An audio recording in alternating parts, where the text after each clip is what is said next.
maamuzi yake.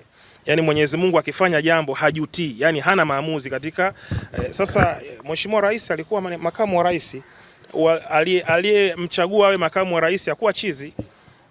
Chama chake kikateua na kikakubali na kukuridhia kwamba huyu awe makamu wa rais, hawakuwa wenda wazimu. Waasisi wa nchi hii wote hawakuwa wenda wazimu. Chama chake akikuwa na kiliridhia kwamba huyu awe makamu wa rais, na tunajua mtu akiwa makamu wa rais ni rais mtarajiwa, si ndio? Akiondoka rais, majukumu ya rais yanakuwa nani?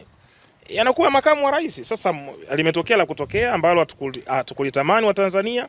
Kifo kipo, ametangulia hayati John Pombe Magufuli. Mheshimiwa Rais na Amiri Jeshi Mkuu akashika mamlaka ya kuongoza kiti cha urais. Amefanya aliyoweza kuyafanya, mema aliyoyafanya ameyafanya. Kwa hiyo hatuwezi tukasema huyu ni mwanamke hafai na kadhalika. Tupo katika nchi ambayo ina uhuru wa kuzungumza. Tupo kwenye nchi ambayo of course ukizungumza